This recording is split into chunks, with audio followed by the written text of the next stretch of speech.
અને સાથોસાથ પરિણામો એક બાદ એક ઇન્ટરેસ્ટિંગ આવતા જોવા મળી રહ્યા છે. ડૉક્ટર લાલ પેથલેબના પણ પરિણામો આપણી સાથે જોવા મળી રહ્યા છે. નફો તમે જુઓ 28 કરોડથી વધીને 133 કરોડ થયો છે. માર્જિન્સ 18.2%થી વધીને 31.2% છે. એબિટા તમે જુઓ 48 કરોડથી વધીને 189 કરોડ અને રેવન્યુઝ 128% વધીને 606 કરોડ જોવા મળી રહ્યા છે. વધુ વાતચીત કરીએ. આપણી સાથે चर्चा डॉक्टर लाल पैथलेबना सीएफओ वेद गोयल चर्चा માટે જોડાઈ રહ્યા છે.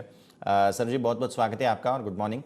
इंटरेस्टिंग नंबर्स हम देख रहे हैं और देख रहे हैं कि नॉन कोविड बिजनेस जो है वो भी ऑलमोस्ट 3% जितना बढ़ा ज़रूर है.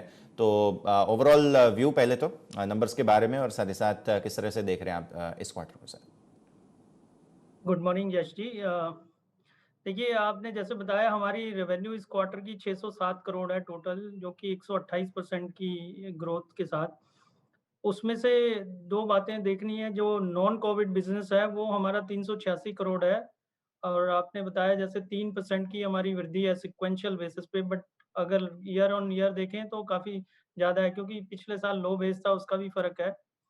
बट नॉन कोविड अगर ओवरऑल हम देखें तो हमारा शुरू से ही फोकस नॉन कोविड पे रहा है, और नॉन कोविड बिजनेस हमारा अच्छा परफॉर्म कर रहा है। अभी नॉन कोविड की पोजीशन अगर हम देखें तो हमारा जो अभी का ट्रेंड है वो प्री कोविड लेवल पे पहुंच गया है, और आने वाले टाइम में भी मुझे लगता है नॉन कोविड जो बिजनेस है हमारा, उस पे ही हमारा ज़्यादा फोकस है और वो अच्छा ही करेगा। सो अगर प्री कोविड लेवल के पहले हम देखें कि हमारा नॉर्मल जो ग्रोथ था वो कहीं 13, 14, 15% की ग्रोथ ट्रेजेक्ट्री थी, उसमें हमको लगता है नॉन कोविड बिजनेस हमारा लॉन्गर टर्म में आना चाहिए, और हम काफ़ी कॉन्फिडेंट हैं उस पे।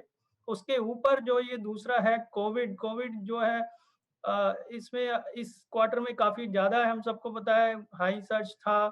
और कोविड जो है इसमें 2 पार्ट हैं, एक तो आरटी-पीसीआर और एंटीबॉडी, वो हमारा 17% कंट्रीब्यूशन है पूरी रेवेन्यू का।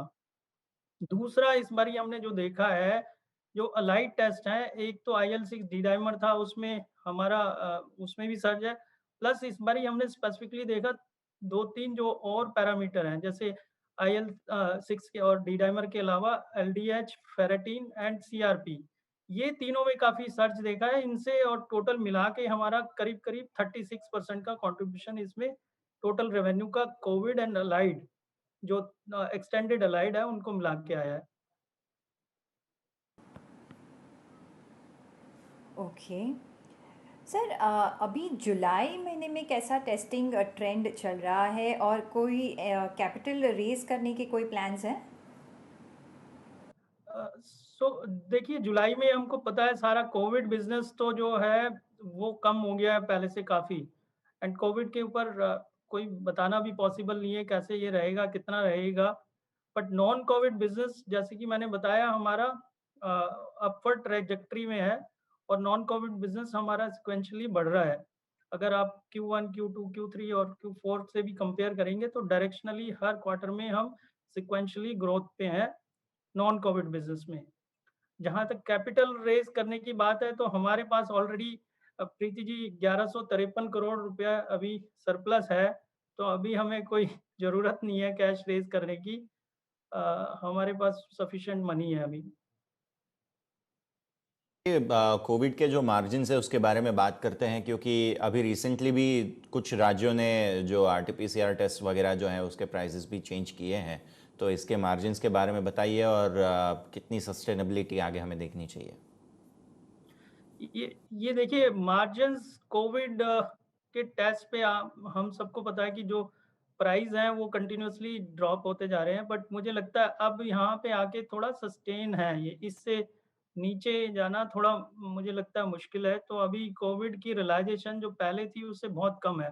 अभी हमारी जो इस क्वार्टर में रियलाइजेशन है कोविड से, वो करीब 750 रुपये पर टेस्ट की है। इस पे स्टैंड अलोन पे हम नहीं देखते, ये इतना मार्जिन नहीं आता जितना कि हम अपने नॉर्मल बिजनेस में करते हैं। बट क्योंकि वॉल्यूम बहुत अधिक आया इस बारी, तो उसका लेवरेज हमें मिला। हमारे बिजनेस मॉडल में आप देखें कि हमारी फिक्स ओवरहेड जो होती है बहुत है, और जब भी हम हाई वॉल्यूम या रेवेन्यू हमारी एक पर्टिकुलर पॉइंट के बाद बढ़ती है तो हमें बहुत ज़्यादा ऑपरेटिंग लेवरेज मिलता है, और उसी का कारण कि इस बारी 31% का EBITDA मार्जिन हमारे को दिख रहा है। बट गोइंग फॉरवर्ड जो है ये एबिटा मार्जिन सस्टेनेबल नहीं है, बिकॉज़ ये इतना हाई वॉल्यूम जो इस बारी इस क्वार्टर में आया, अनलेस अंटिल कोई और एक वेव आ जाए, नहीं तो ये सस्टेनेबल नहीं है। जी, तो आपका वॉल्यूम बेस्ड ग्रोथ दिख रहा है, और अनलेस आप बोल रहे हैं कि दूसरा वेव आ जाए, लेकिन वो नॉक कर रहा है, जैसे हम देख रहे हैं कि थोड़ा सर्ज आया है अपने कंट्री में।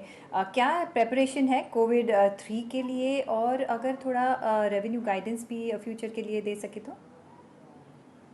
जी, हमने एक्चुअली में आप देखेंगे हमारी जो कोविड की जर्नी शुरू हुई थी, वो पहले 1 लैब से थी, फिर 2 लैब की हमने, अभी हम करीब-करीब 19 लैब में हम कोविड के टेस्ट करते हैं, आरटी-पीसीआर टेस्ट।